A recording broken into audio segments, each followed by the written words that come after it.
Hello ಗೆಳೆಯರೇ, ನಮ್ಮ ಲಾಯ್ಕ್ಸ್ ಪ್ರಸ್ತುತಪಡಿಸುತ್ತಿರುವ ಕನ್ನಡದಲ್ಲಿ ದೈನಂದಿನ ಸುದ್ದಿ ವಿಶ್ಲೇಷಣೆಗೆ ತಮಗೆಲ್ಲರಿಗೂ ಸ್ವಾಗತ. ಇಂದು ನಾವು ನೋಡಿದ್ದೇವೆ ಫೆಬ್ರವರಿ 13, 2026 ದಿ ಹಿಂದೂ ಪತ್ರಿಕೆಯಲ್ಲಿರ್ತಕ್ಕಂಥ ಇಂಪಾರ್ಟೆಂಟ್ ಆರ್ಟಿಕಲ್ಸ್ಗಳನ್ನು. ಇವತ್ತಿನ ಮೊದಲನೇ ಆರ್ಟಿಕಲನ್ನು ನೋಡುವಂಥದ್ದಾದರೆ, defence acquisition council clears purchase of 114 Rafale for IAF and 6 P-81 aircraft for navy. ಈ ಒಂದು ಆರ್ಟಿಕಲ್ ನಮಗೆ GS ಪೇಪರ್ 2 ಅಂತ ಬಂದಾಗ ಸೈನ್ಸ್ ಆ್ಯಂಡ್ ಟೆಕ್ನಾಲಜಿ, ಅದರಲ್ಲೂ ಡಿಫೆನ್ಸ್ ಕೆಪಾಬಿಲಿಟಿಯ ಆಧಾರದ ಮೇಲೆ ರೀಸೆಂಟ್ಲಿ ಡಿಫೆನ್ಸ್ ಅಕ್ವಿಸಿಷನ್ ಕೌನ್ಸಿಲ್ ತೆಗೆದುಕೊಂಡಿರ್ತಕ್ಕಂಥ ನಿರ್ಧಾರ ನಮಗೆ ಇಂಪಾರ್ಟೆಂಟ್ ಆಗುತ್ತೆ. ಡಿಫೆನ್ಸ್ ಅಕ್ವಿಸಿಷನ್ ಕೌನ್ಸಿಲ್ನನ್ನು ಚೇರ್ ಮಾಡಿರ್ತಕ್ಕಂಥ ರಾಜನಾಥ್ ಸಿಂಗ್ ಅವರು ಇವಾಗ ಪ್ರಸ್ತುತವಾಗಿ ಎಕ್ಸೆಪ್ಟೆನ್ಸ್ ಆಫ್ ನೆಸೆಸಿಟಿಗೆ ಸಂಬಂಧಪಟ್ಟಂತೆ ಒಂದು ಇನಿಷಿಯೇಟಿವನ್ನು ತೆಗೆದುಕೊಂಡಿದ್ದಾರೆ. ಅಂದರೆ ನಾವು ಯಾವ ರೀತಿಯಾಗಿ ಒಂದು ಡಿಫೆನ್ಸ್ ಕೆಪಾಬಿಲಿಟಿಯನ್ನು ಹೊಂದಬೇಕು ಅನ್ನುವಂತಹ ನಿಟ್ಟಿನಲ್ಲಿ ಒಂದು ಕ್ಯಾಪಿಟಲ್ ಅಕ್ವಿಸಿಷನ್ ಮಾಡ್ತಕ್ಕಂಥ ಪ್ರಪೋಸಲನ್ನು ನಾವಿಲ್ಲಿ ಗಮನ ಹರಿಸ್ಬೋದು. ನಿಯರ್ಲಿ 3.6 lakh crore ಅಷ್ಟು ಒಂದು ಕೆಪಾಬಿಲಿಟಿಯನ್ನು ಹೊಂದಬೇಕು, ಅಕ್ವಿಸಿಷನ್ನ ಮಾಡಬೇಕು ಅಂತ ಪ್ರಪೋಸಲನ್ನು ಇಟ್ಟಿದ್ದಾರೆ ಅಂತ ಗಮನ ಹರಿಸುವಂಥದ್ದು. ಎಕ್ಸಾಮಿನೇಷನ್ ಪರ್ಸ್ಪೆಕ್ಟಿವ್ ನಡಿಯಲ್ಲಿ ಡಿಫೆನ್ಸ್ ಅಕ್ವಿಸಿಷನ್ ಕೌನ್ಸಿಲ್ನ ಇಂಪಾರ್ಟೆನ್ಸ್ ಯಾವ ರೀತಿಯಾಗಿದೆ ಅಂತ ನಿಮಗೆ ಕ್ಲಿಯರಾಗಿ ಗೊತ್ತಿರಲಿ. ಇಲ್ಲಿರುವಂಥ ಒಂದು ಕಾಂಪೋಸಿಷನ್ನು ಸಹ ನಮಗೆ ಇಂಪಾರ್ಟೆಂಟ್ ಆಗುತ್ತೆ. ಡಿಫೆನ್ಸ್ ಅಕ್ವಿಸಿಷನ್ ಕೌನ್ಸಿಲ್ ಅಂತಂತ ಬಂದಾಗ ನಮ್ಮ ದೇಶದಲ್ಲಿ ಒಂದು ಕ್ಯಾಪಿಟಲ್ ಡಿಫೆನ್ಸ್ ಪ್ರೊಕ್ಯೂರ್ಮೆಂಟ್ಗೆ ಸಂಬಂಧಪಟ್ಟಂತೆ ಒಂದು ಡಿಸಿಷನ್ ಮೇಕಿಂಗ್ ಬಾಡಿ ಅಂತ ಅನಿಸ್ಕೊಳ್ಳುತ್ತೆ. ಸರಿಯಾದಂಥ ಒಂದು ಗ್ರ್ಯಾಂಟನ್ನು ಇಲ್ಲಿ ಪ್ರೊವೈಡ್ ಮಾಡುತ್ತೆ. ಯಾವ ರೀತಿಯಾಗಿ ನಾವು ಅಕ್ಸೆಪ್ಟೆನ್ಸ್ ಆಫ್ ನೆಸೆಸಿಟಿ ಅಂತ ಬಂದಾಗ ನಾವು ಅಲೋಕೇಶನ್ಸನ್ನು ಮಾಡಬಹುದು ಅನ್ನುವಂಥ ನಿಟ್ಟಿನಲ್ಲಿ ಒಂದು ಅಪ್ರೂವಲನ್ನು ಕೊಡ್ತಾ ಇದೆ. ಈ ಒಂದು ಕೌನ್ಸಿಲ್ನ ಕಾಂಪೋಸಿಷನ್ ನೋಡಿದಾಗ ಚೇರ್ಪರ್ಸನ್ ಯಾರಿರ್ತಾರೆ, ಡಿಫೆನ್ಸ್ ಮಿನಿಸ್ಟರ್ ಇರ್ತಾರೆ. ಇದೆಲ್ಲ ನಿಮ್ಗೆ ಕ್ಲಿಯರಾಗಿ ಗೊತ್ತಿದೆ. ಮೆಂಬರ್ಸ್ಗಳಂತ ಬಂದಾಗ ಡಿಫೆನ್ಸ್ ಮಿನಿಸ್ಟರ್ ಆಗಿರ್ಬೋದು, ಹಾಗೂ CDS ಅಂತ ಹೇಳ್ತೀವಲ್ಲ, ಕಂಬೈನ್ಡ್ ಡಿಫೆನ್ಸ್ ಸರ್ವಿಸ್ ಇಂದ ಬಂದಿರತಕ್ಕಂಥ representative, chief of army, navy ಹಾಗೂ ಏರ್ ಫೋರ್ಸಿಂದ ಬಂದಿರತಕ್ಕಂಥ ಮೆಂಬರ್ಸ್ಗಳು ಸಹ ಇಲ್ಲಿ ಇರ್ತಾರೆ ಅಂತ ಗಮನ ಹರಿಸುವಂಥದ್ದು. ಹಾಗೂ ಡಿಫೆನ್ಸ್ ಸೆಕ್ರೆಟರಿ ಅವರ ಒಂದು ಪಾರ್ಟಿಸಿಪೇಷನನ್ನು ಸಹ ನಾವು ನೋಡ್ಬೋದು. ಡೆಪ್ಯೂಟಿ ಚೀಫ್ ಆಫ್ ಡಿಫೆನ್ಸ್ ಸ್ಟಾಫ್ನವರ ಒಂದು ಪ್ರೆಸೆನ್ಸನ್ನು ನೋಡ್ಬೋದು. ಒಟ್ಟಾರೆಯಾಗಿ ಈ ಒಂದು ಡಿಫೆನ್ಸ್ ಪ್ರೊಕ್ಯೂರ್ಮೆಂಟ್ಗೆ ಸಂಬಂಧಪಟ್ಟಂತೆ ಒಂದು ಹೈಯೆಸ್ಟ್ ಡಿಸಿಷನ್ ಮೇಕಿಂಗ್ ಬಾಡಿ ಅಂತಂದರೆ ಡಿಫೆನ್ಸ್ ಅಕ್ವಿಸಿಷನ್ ಕೌನ್ಸಿಲ್. ಇದು ನಿಮಗೆ ಕ್ಲಿಯರ್ ಆಗಿ ಗೊತ್ತಿರಲಿ. ಪ್ರಿಲಿಮ್ಸಲ್ಲಿ ಕ್ವಶನ್ ಬರ್ತಕ್ಕಂಥ ಸಾಧ್ಯತೆ ಹೆಚ್ಚಾಗಿದೆ. ಫ್ರಾನ್ಸಿಂದ ನಾವು 114 ರಾಫೆಲನ್ನು ಪ್ರೊಕ್ಯೂರ್ ಮಾಡಬೇಕು ಅನ್ನುವಂಥ ಒಂದು ಡೀಲನ್ನು ಮಾಡ್ಕೊಳ್ತಾ ಇದ್ದೀವಿ. ಇದು ಕ್ಲಿಯರಾಗಿ ಗೊತ್ತಿರಲಿ. ಮಲ್ಟಿ ರೋಲ್ ಫೈಟರ್ ಏರ್ಕ್ರಾಫ್ಟ್ಗೆ ಸಂಬಂಧಪಟ್ಟಂತೆ ಕಾಂಬ್ಯಾಕ್ಟ್ ಮಿಸೈಲ್ಸ್ಗಳನ್ನು ಹಾಗೂ HAPS airship based high altitude pseudo satellite ಅನ್ನುವಂಥದ್ದಾಗಿಯೂ ಸಹ ಒಂದು ಅಪ್ರೂವಲನ್ನು ಕೊಟ್ಟಿದ್ದಾರೆ. ಈ ಒಂದು ರಾಫೆಲ್ ಅಂತ ಬಂದಾಗ ಇದನ್ನು ಡಿಸೈನ್ ಮಾಡಿರುವಂತಹ ಒಂದು ಕಂಪನಿ ಯಾವ ರೀತಿಯಾಗಿದೆ, ಫ್ರಾನ್ಸ್ ಬೇಸ್ ಆಗಿರತಕ್ಕಂತಹ ದಸಾಲ್ಟ್ ಅನ್ನುವಂಥ ಒಂದು ಏವಿಯೇಷನ್ ಮ್ಯಾನುಫ್ಯಾಕ್ಚರರ್ ಅಂತಲೇ ಗಮನ ಹರಿಸ್ಬೋದು. ಕ್ಲಿಯರಾಗಿ ಗೊತ್ತಿರಲಿ, ಸಮ್ಟೈಮ್ಸ್ ಕೇಳ್ಬೋದು ಯಾರು ಡಿಸೈನ್ ಮಾಡಿದ್ದಾರೆ ಅಂತ. ಈ ಒಂದು ರಾಫೆಲ್ ಏನಿದೆಯಲ್ಲ 4.5 ಜನರೇಷನನ್ನು ಹೊಂದಿದೆ. ಮಲ್ಟಿ ರೋಲ್ ಕಾಂಬ್ಯಾಕ್ಟ್ ಏರ್ಕ್ರಾಫ್ಟ್ ಅಂತ ಅನಿಸ್ಕೊಳ್ಳುತ್ತೆ. ಸಿಗ್ನಿಫಿಕೆನ್ಸ್ ಅಂತ ಬಂದಾಗ ಲಾಂಗ್ ರೇಂಜ್ ಆಗಿರುವಂಥ ಒಂದು ಒಫೆನ್ಸಿವ್ ಕೆಪಾಬಿಲಿಟಿಯನ್ನು ಇದು ಹೊಂದಿದೆ ಅಂತಲೇ ಗಮನ ಹರಿಸ್ಬೋದು. ಈ ಒಂದು ಏರ್ಕ್ರಾಫ್ಟ್ ಭಾರತದಲ್ಲಿ ಮ್ಯಾನುಫ್ಯಾಕ್ಚರ್ ಆಗೋದ್ರಿಂದ ಡೊಮೆಸ್ಟಿಕ್ ಡಿಫೆನ್ಸ್ ಪ್ರೊಡಕ್ಷನ್ ಬೂಸ್ಟ್ ಆಗುತ್ತೆ ಅಂತಲೇ ಗಮನ ಹರಿಸ್ಬೋದು. ಈ ಒಂದು ಡೀಲ್ನ ಮುಖಾಂತರ ನಮ್ಮ ಒಂದು ಡೊಮೆಸ್ಟಿಕ್ ಪ್ರೊಡಕ್ಷನು ಸಹ ಎನ್ಹಾನ್ಸ್ ಆಗುತ್ತೆ ಅನ್ನೋದನ್ನು ಗಮನ ಹರಿಸ್ಬೋದು. ಟೆಕ್ನಿಕಲ್ ಲೆವೆಲಲ್ಲಿ ನಾವು ನೋಡಿದಾಗ 2 ರೀತಿಯಾದಂತಹ ಎಂಜಿನ್ಸ್ಗಳನ್ನು ಇಲ್ಲಿ ಗಮನ ಹರಿಸ್ಬೋದು. ಹಾಗೂ ಕೆಪಾಬಿಲಿಟಿ ಅಂತ ಬಂದಾಗ ಸೂಪರ್ ಕ್ರೂಸ್ ಕೆಪಾಬಿಲಿಟಿ ಅನ್ನುವಂಥದ್ದಾಗಿನೂ ನೋಡ್ಬೋದು. ಜೊತೆಗೆ ಇದರ ಒಂದು ಸ್ಪೀಡ್ ಏನಿದೆಯಲ್ಲ ಮ್ಯಾಕ್ 1.8 ಇದೆ. ಕಾಂಬ್ಯಾಕ್ಟ್ ರೇಡಿಯಸ್ ಅಂತ ಬಂದಾಗ ನಿಯರ್ಲಿ 1000 ಕಿಲೋಮೀಟರ್. ಇವೆಲ್ಲ ಇಂಪಾರ್ಟೆಂಟ್ ಆಗುತ್ತೆ ಎಕ್ಸಾಮಿನೇಷನ್ ಪರ್ಸ್ಪೆಕ್ಟಿವ್ ಅಂತ ಬಂದಾಗ. ವೇರಿಯಂಟ್ ಅಂತ ನೋಡಿದಾಗ ರಾಫೆಲ್ C, ರಾಫೆಲ್ B ಹಾಗೂ ರಾಫೆಲ್ M ಅನ್ನುವಂಥ ವೇರಿಯೇಷನ್ಸನ್ನು ನೋಡ್ತಾ ಇದ್ದೀವಿ. ರಾಫೆಲ್ C ಅಂತ ಬಂದಾಗ ಸಿಂಗಲ್ ಸೀಟ್ ಏರ್ ಫೋರ್ಸ್ಗೆ ಸಂಬಂಧಪಟ್ಟಂತೆ ಸಪೋರ್ಟನ್ನು ಮಾಡುತ್ತೆ. ಹಾಗೂ ರಾಫೆಲ್ B ಅಂತ ಬಂದಾಗ ಟ್ವಿನ್ ಶೀಟ್ ಗಮನ ಹರಿಸ್ಬೋದು. ರಾಫೆಲ್ M ಅಂತ ಬಂದಾಗ ನೇವಲ್ ಹಾಗೂ ಕ್ಯಾರಿಯರ್ ಕೆಪಾಬಿಲಿಟಿಯನ್ನು ಇದು ಹೊಂದಿರೋದಾಗಿ ಗಮನ ಹರಿಸ್ಬೋದು. ಯಾವ ರೀತಿ ಅಂತ ಒಂದು ವೇರಿಯಂಟ್ ಇದೆ ಅಂತ ಗಮನ ಹರಿಸಿ. ಟೆಕ್ನಿಕಲ್ ಹೈಲೈಟ್ಸ್ ಅಂತ ಬಂದಾಗ ಇದು ಸೂಪರ್ ಕ್ರೂಸ್ ಮ್ಯಾಕ್ 1.8 ಸ್ಪೀಡನ್ನು ಹೊಂದಿದೆ, 2 ಇಂಜಿನನ್ನು ಹೊಂದಿದೆ, ಕಾಂಬ್ಯಾಕ್ಟ್ ರೇಡಿಯಸ್ ನಿಯರ್ಲಿ 1000 ಕಿಲೋಮೀಟರ್ ಇದೆ ಅಂತ ಕ್ಲಿಯರ್ ಆಗಿ ಗೊತ್ತಿರಲಿ. ಡೊಮೆಸ್ಟಿಕ್ ಕೆಪಾಬಿಲಿಟಿಯನ್ನು ಇದು ಎನ್ಹ್ಯಾನ್ಸ್ ಮಾಡಲಿದೆ ಅನ್ನೋದು ಕ್ಲಿಯರ್ ಆಗಿ ಗೊತ್ತಿರಬೇಕಾಗುತ್ತೆ. ಹಾಗೂ ಇಂಡಿಯನ್ ನೇವಿಗೆ ಸಪೋರ್ಟ್ ಆಗುವಂತೆ P-81 ಮ್ಯಾರಿಟೈಮ್ ಪೆಟ್ರೋಲ್ ಏರ್ಕ್ರಾಫ್ಟನ್ನು ಸಹ ಅಪ್ರೂವಲ್ ಮಾಡಿರೋದಾಗಿ ಗಮನ ಹರಿಸ್ಬೋದು. 6 ಎಡಿಷನಲ್ ಆಗಿ P-81 ಲಾಂಗ್ ರೇಂಜ್ ಮ್ಯಾರಿಟೈಮ್ ರಿಕೊನೈಸನ್ಸ್ ಏರ್ಕ್ರಾಫ್ಟನ್ನು ಇವಾಗ ಅಪ್ರೂವಲ್ ಮಾಡಿದ್ದಾರೆ ಅಂತ ಗಮನ ಹರಿಸುವಂಥದ್ದು. ಸೊ ಇಲ್ಲಿ ಇದರ ರೋಲ್ ಆ್ಯಂಡ್ ರೆಸ್ಪಾನ್ಸಿಬಿಲಿಟಿ ಅಂತ ನೋಡಿದಾಗ ಈ ಒಂದು ಏರ್ಕ್ರಾಫ್ಟ್ ಯಾವ ರೀತಿಯಾಗಿ ನಮಗೆ ಸಹಕಾರಿ ಆಗುತ್ತೆ. ಸೊ ಇದರ ಒಂದು ಡಿಸೈನ್ ಇವಾಗ ಆ್ಯಂಟಿ ಸಬ್ಮರೀನ್ ವಾರ್ಫೇರ್ಗೆ ಸಂಬಂಧಪಟ್ಟಂತೆ ಆಗಿರ್ಬೋದು, ಆ್ಯಂಟಿ ಸರ್ಫೇಸ್ ವಾರ್ಫೇರ್ಗೆ ಸಂಬಂಧಪಟ್ಟಂತೆ, ಇಂಟೆಲಿಜೆನ್ಸ್ ಆಗಿರ್ಬೋದು, ಸರ್ವಿಲೆನ್ಸ್ ಆಗಿರ್ಬೋದು, ರಿಕನೋಸನ್ಸ್ಗೆ ಸಂಬಂಧಿಸಿದಂತೆ ಅಂದರೆ ಯಾವ ರೀತಿಯಾಗಿ ಒಂದು ಏರಿಯಾದ ಕಂಪ್ಲೀಟ್ ಆಗಿರುವಂಥ ಸರ್ವಿಲೆನ್ಸನ್ನು ಮಾಡಲಿಕ್ಕೆ, ಸರಿಯಾಗಿ ಆ ಒಂದು ಏರಿಯಾವನ್ನು ಅಂಡರ್ಸ್ಟ್ಯಾಂಡ್ ಮಾಡ್ಕೊಳ್ಳಿಕ್ಕೆ ಅಂತ ಬಂದಾಗ ಈ ಒಂದು ಏರ್ಕ್ರಾಫ್ಟ್ ನಮಗೆ ಸಹಕಾರಿ ಆಗುತ್ತೆ ಅಂತಲೇ ಗಮನ ಹರಿಸ್ಬೋದು. US ಬೇಸ್ಡ್ ಆಗಿರುವಂತಹ ಬೋಯಿಂಗ್ ಇದರ ಮ್ಯಾನುಫ್ಯಾಕ್ಚರರ್ ಆಗಿರ್ತಾರೆ ಅಂತ ಗಮನ ಹರಿಸಿ. ಈ ಒಂದು ಬೋಯಿಂಗ್ ಮ್ಯಾನುಫ್ಯಾಕ್ಚರ್ ಏನಿದಾರಲ್ಲ, ಇವರು ಡೆವಲಪ್ ಮಾಡಿರುವಂಥ maritime patrol aircraft first time 2009ರಲ್ಲಿ ಮಾಡಿರುವಂಥದ್ದು. US ನೇವಿ ಯೂಸ್ ಮಾಡ್ತಾ ಇರೋದು 2013ರಿಂದ. ಭಾರತದ ನೇವಿನೂ ಸಹ 2013ರಿಂದ ಪ್ರೊಕ್ಯೂರ್ಮೆಂಟ್ ಮಾಡ್ಕೊಂಡಿರ್ತಕ್ಕಂಥ ಒಂದು ರಾಷ್ಟ್ರ ಅಂತ ಅನಿಸ್ಕೊಳ್ಳುತ್ತೆ. ಇದರೊಂದಿಗೆ ಇಂಡಿಯನ್ ಆರ್ಮಿ ಕೆಪಾಬಿಲಿಟಿಯನ್ನು ಎನ್ಹಾನ್ಸ್ ಮಾಡಲಿಕ್ಕೆ ಆ್ಯಂಟಿ ಟ್ಯಾಂಕ್ ಮೈನ್ ವಿಭವವನ್ನು ಸಹ ಅಪ್ರೂವಲ್ ಮಾಡಿರೋದಾಗಿ ಗಮನ ಹರಿಸ್ಬೋದು. Armoured recovery vehicles, T-72 tanks, BMP-2 infantry combat vehicles ಇವೆಲ್ಲವೂ ಸಹ ಅಪ್ರೂವಲನ್ನು ಪಡೆದುಕೊಂಡಿದ್ದಾವೆ. ಇದರಿಂದ ಒಂದು ಕೆಪ್ಯಾಬಿಲಿಟಿಯ ಸರ್ವೀಸನ್ನು ಸಹ ಎಕ್ಸ್ಟೆಂಡ್ ಮಾಡುವಂಥದ್ದಾಗಿರಬಹುದು, ಹಾಗೂ ಒಂದು ಆಪರೇಷನಲ್ ರೆಡಿನೆಸ್ಸನ್ನು ನಾವು ಮೇಂಟೈನ್ ಮಾಡಲಿಕ್ಕಂತಲೇ ಒಂದು ಪ್ರೊಕ್ಯೂರ್ಮೆಂಟನ್ನು ಮಾಡಲಿಕ್ಕೆ ಮುಂದಾಗಿದ್ದಾರೆ. ಸೊ ಕ್ಲಿಯರಾಗಿ ಗೊತ್ತಿರಲಿ, ರಾಫೆಲ್ ಡೀಲ್ ನಮಗೆ ಇಂಪಾರ್ಟೆಂಟ್ ಹಾಗೂ P-81 ಸಹ ಇಂಪಾರ್ಟೆಂಟ್ ಆಗುತ್ತೆ. ಜೊತೆಗೆ ವಿಭವ್ ಮೈನ್ಸ್ ಅಂತ ಬಂದಾಗ ಇದೊಂದು ಆ್ಯಂಟಿ ಟ್ಯಾಂಕ್ ಆಬ್ಸ್ಟಕಲ್ ಸಿಸ್ಟಮ್ ಆಗಿದೆ ಅಂತ ನಿಮಗೆ ಕ್ಲಿಯರಾಗಿ ಗೊತ್ತಿರಲಿ. ಎಕ್ಸಾಮಿನೇಷನ್ ಪರ್ಸ್ಪೆಕ್ಟಿವಲ್ಲಿ ಪ್ರಿಲಿಮ್ಸಲ್ಲಿ ಇಂಪಾರ್ಟೆಂಟ್ ಆಗಿರುವಂಥ ಒಂದು ಇಶ್ಯೂ ಅಂತಲೇ ಹೇಳ್ಬೋದು. ಇನ್ನು ಮುಂದಿನದಾಗಿ, simultaneous polls do not violate constitution's basic structure, justice Gavai. ಈ ಒಂದು ಇಶ್ಯೂ ನಮಗೆ GS ಪೇಪರ್ 2 ನಡಿಯಲ್ಲಿ ಪಾಲಿಟಿ ಆ್ಯಂಡ್ ಗವರ್ನೆನ್ಸ್ ಆಸ್ಪೆಕ್ಟ್ ನಡಿನಲ್ಲಿ ಹೆಲ್ಪ್ ಆಗುತ್ತೆ. ಸೊ ಭಾರತದಲ್ಲಿ ಒಂದು ಎಲೆಕ್ಷನ್ ಪ್ರೊಸೆಸ್ ಅಂತ ಬಂದಾಗ ಸೈಮಲ್ಟೇನಿಯಸ್ ಎಲೆಕ್ಷನ್ನ ನಾವು ಇವಾಗ ಅಡಾಪ್ಟ್ ಮಾಡ್ಕೋಬೇಕು ಅನ್ನುವಂತಹ ನಿಟ್ಟಿನಲ್ಲಿ ಒನ್ ನೇಷನ್ ಒನ್ ಎಲೆಕ್ಷನ್ ಆಸ್ಪೆಕ್ಟ್ನ ಆಧಾರದ ಮೇಲೆ ಆಲ್ರೆಡಿ ಪ್ರಿಲಿಮ್ಸಲ್ಲಿ ಕ್ವಶನ್ಸ್ಗಳನ್ನು ಕೇಳಿದ್ದಾರೆ. ಈ ಒಂದು ಇಶ್ಯೂಗೆ ಸಂಬಂಧಪಟ್ಟಂತೆ ನಾವು ಸಂವಿಧಾನಾತ್ಮಕವಾಗಿ ಒಂದು ತಿದ್ದುಪಡಿಯನ್ನು ಮಾಡಬೇಕು ಅನ್ನುವಂತಹ ನಿಟ್ಟಿನಲ್ಲಿ 129ನೇ ಬಿಲ್ ಇವಾಗ ಚರ್ಚೆಯಲ್ಲಿ ಇರುವಂಥದ್ದನ್ನು ಗಮನ ಹರಿಸ್ಬೋದು. 2024ರಲ್ಲಿ ಒನ್ ನೇಷನ್ ಒನ್ ಎಲೆಕ್ಷನ್ಗೆ ಸಂಬಂಧಪಟ್ಟಂತೆ ಇವಾಗ ಒಂದು ಪ್ರಪೋಸಲನ್ನು ನಾವು ನೋಡ್ಬೋದು. ಈ ಒಂದು ಬಿಲ್ ಇವಾಗ ಪಾರ್ಲಿಮೆಂಟರಿ ಜಾಯಿಂಟ್ ಕಮಿಟಿ ನಡಿಯಲ್ಲಿ ಡಿಸ್ಕಷನ್ಗೆ ಒಳಗಾಗಿದೆ ಅಂತ ಕ್ಲಿಯರಾಗಿ ನೋಡ್ಬೋದು. So examination perspectively parliamentary joint committee ಅಂದರೆ ಏನು ಅಂತಲೂ ಸಹ ನಿಮಗೆ ಕ್ಲಿಯರ್ ಆಗಿರಬೇಕು. ಇದೊಂದು ಅಡ್ಹಾಕ್ ಬಾಡಿ ಅಂತ ಅನಿಸ್ಕೊಳ್ಳುತ್ತೆ. ಈ ಒಂದು ಜಾಯಿಂಟ್ ಕಮಿಟಿ ನಡಿಯಲ್ಲಿ ಲೋಕಸಭೆ ಹಾಗೂ ರಾಜ್ಯಸಭೆಯ ಮೆಂಬರ್ಸ್ಗಳು ಇರೋದನ್ನು ಗಮನ ಹರಿಸ್ಬೋದು, ಹಾಗೂ ಅಪೋಸಿಷನ್ ಪಾರ್ಟಿ ಮೆಂಬರ್ಸ್ಗಳು ಸಹ ಇರ್ತಾರೆ. ಯಾಕೆ ಈ ಒಂದು ಅಡ್ಹಾಕ್ ಬಾಡಿಯನ್ನು ಸೆಟಪ್ ಮಾಡ್ತಾರೆ ಅಂತಂದರೆ, ಒಂದು ಸರಿಯಾದಂಥ ಇನ್ವೆಸ್ಟಿಗೇಷನ್ ಆಗಲಿ, ಒಂದು ಸ್ಪೆಸಿಫಿಕ್ ಕೇಸ್ ಇರುತ್ತಲ್ಲ ಅದರಲ್ಲೂ ಹೈ ಪ್ರೊಫೈಲ್ ಇಶ್ಯೂಸ್ಗಳು ಇರ್ತವೆ. ಸೊ ಸರಿಯಾಗಿ ಒಂದು ಲೆಜಿಸ್ಲೇಷನ್ಗೆ ಸಂಬಂಧಪಟ್ಟಂತೆ ಕಂಪ್ಲೀಟಾಗಿ ಸ್ಕ್ರೂಟಿನಿ ಆಗಲಿ, ಅದ್ರ ಬಗ್ಗೆ ಎಕ್ಸಾಮಿನೇಷನ್ ಆಗಲಿ ಅನ್ನುವಂಥ ನಿಟ್ಟಿನಲ್ಲಿ ಅಡ್ಹಾಕ್ ಬಾಡಿಯನ್ನು ಸೆಟಪ್ ಮಾಡಲಾಗುತ್ತೆ. ಇಲ್ಲಿ ಒಟ್ಟಾರೆಯಾಗಿ 31 ಜನ ಇರ್ತಾರೆ. ಅಂದರೆ ಈ ಒಂದು ಬಾಡಿ ಕಾಂಪೋಸಿಷನ್ ಅಂತ ನೋಡೋದಾದರೆ 21 ಜನ ಲೋಕಸಭೆಯಿಂದ ಬರುವಂಥದ್ದು, 10 ಜನ ರಾಜ್ಯಸಭೆಯಿಂದ ಬರ್ತಾರೆ. ರೂಲಿಂಗ್ ಪಾರ್ಟಿ MPಸ್ಗಳನ್ನು ನೋಡ್ಬೋದು, ಅಪೋಸಿಷನ್ ಪಾರ್ಟಿ MPಸ್ಗಳ ಒಂದು ಪ್ರೆಸೆನ್ಸನ್ನು ಸಹ ನಾವು ಈ ಒಂದು ಜಾಯಿಂಟ್ ಪಾರ್ಲಿಮೆಂಟರಿ ಕಮಿಟಿ ನಡಿನಲ್ಲಿ ನೋಡ್ತಾ ಇದ್ದೀವಿ. ಕ್ಲಿಯರಾಗಿ ಗೊತ್ತಿರಲಿ, ಪ್ರಿಲಿಮ್ಸಲ್ಲಿ ಇಂಪಾರ್ಟೆಂಟ್ ಆಗುತ್ತೆ. ಇವಾಗ ಪ್ರಸ್ತುತವಾಗಿ ಸೈಮಲ್ಟೇನಿಯಸ್ ಎಲೆಕ್ಷನ್ಗೆ ಸಂಬಂಧಪಟ್ಟಂಥ ಕ್ವಶನ್ ಮಾರ್ಕ್ ಯಾವ ರೀತಿಯಾಗಿ ಕ್ರಿಯೇಟ್ ಆಗಿದೆ. ಕಾನ್ಸ್ಟಿಟ್ಯೂಷನಲ್ ಇಶ್ಯೂ ಏನಿದೆ ಅಂತಂದರೆ, ಇದು ಬೇಸಿಕ್ ಸ್ಟ್ರಕ್ಚರನ್ನು ವೈಲೇಟ್ ಮಾಡುತ್ತಾ ಅನ್ನುವಂಥ ಒಂದು ಕ್ವಶನ್ ಮಾರ್ಕ್ ಕ್ರಿಯೇಟ್ ಆಗಿದೆ. ಆ್ಯಂಡ್ ಫೆಡರಲಿಸಮ್ಗೆ ಸಂಬಂಧಪಟ್ಟಂತೆಯೂ ಸಹ ಒಂದು ಕ್ವಶನನ್ನು ಕ್ರಿಯೇಟ್ ಮಾಡುತ್ತಾ ಅಂತ. ಸೊ ಇದಕ್ಕೆ ಪ್ರತ್ಯುತ್ತರವಾಗಿ BR ಗವಾಯ್ ಅವರು, ಫಾರ್ಮರ್ ಚೀಫ್ ಜಸ್ಟಿಸ್ ಅಂತಲೇ ಹೇಳ್ಬೋದು, ಇವರು ಹೇಳಿರುವಂಥ ಒಂದು ರೆಸ್ಪಾನ್ಸ್ ಯಾವ ರೀತಿಯಾಗಿದೆ ಅಂತಂದರೆ, ಸೈಮಲ್ಟೇನಿಯಸ್ ಎಲೆಕ್ಷನ್ ಅಂತ ಬಂದಾಗ ನಾವು ಕೇವಲ ಒಂದು ಟೈಮಿಂಗ್ ನಡಿನಲ್ಲಿ ಬದಲಾವಣೆ ಮಾಡ್ತಾ ಇದ್ವಿ. ಎಲೆಕ್ಷನನ್ನು ಕಂಡಕ್ಟ್ ಮಾಡುವಂಥ ಹಂತದಲ್ಲಿ ಸೆಂಟರ್ ಹಾಗೂ ಸ್ಟೇಟ್ ನಡಿನಲ್ಲಿ ನಡೀತಾ ಇರುವಂಥ ಒಂದು ಎಲೆಕ್ಷನಲ್ಲಿ ಸೇಮ್ ಆಗಿರುವಂಥ ಒಂದು ಟೈಮನ್ನು ಒಂದೇ ಕಾಲದಲ್ಲಿ ಆಗಬೇಕು ಅನ್ನುವಂಥ ನಿಟ್ಟಿನಲ್ಲಿ ಪ್ರೊಸೆಸನ್ನು ಫಾಲೋ ಮಾಡ್ತಾ ಇದ್ದೀವಿ. ಹಾಗಾಗಿ ಯಾವುದೇ ರೀತಿಯಾಗಿ ಬೇಸಿಕ್ ಸ್ಟ್ರಕ್ಚರ್ ನಡಿನಲ್ಲಿ ಬದಲಾವಣೆ ಆಗೋದಿಲ್ಲ. ವೋಟರ್ಸ್ ರೈಟ್ಗೆ ಸಂಬಂಧಪಟ್ಟಂತೆ ಏನು ವೈಲೇಷನ್ ಆಗಿಲ್ಲ, ಸೇಮ್ ಇರುತ್ತೆ. ಆಯ್ಕೆಯಾಗಿರ್ತಕ್ಕಂಥ ಸರ್ಕಾರದ ಅಕೌಂಟಬಿಲಿಟಿಯನ್ನು ಎನ್ಶೋರ್ ಮಾಡಲಿಕ್ಕೆ ನೋ ಕಾನ್ಫಿಡೆನ್ಸ್ ಮೋಷನು ಸಹ ಅವೈಲೇಬಲ್ ಇದೆ ಅನ್ನುವಂಥದ್ದಾಗಿ ಜಸ್ಟಿಸ್ ಗವಾಯ್ ಅವರು ಸ್ಟೇಟ್ಮೆಂಟನ್ನು ಕೊಡ್ತಾ ಇದ್ದಾರೆ. ಸೊ ಬೇಸಿಕ್ ಸ್ಟ್ರಕ್ಚರ್ ನಡಿನಲ್ಲಿ ಏನು ವೈಲೇಷನ್ ಆಗ್ತಾ ಇಲ್ಲ ಅಂತ ಅವರು ಹೇಳ್ತಾ ಇದ್ದಾರೆ.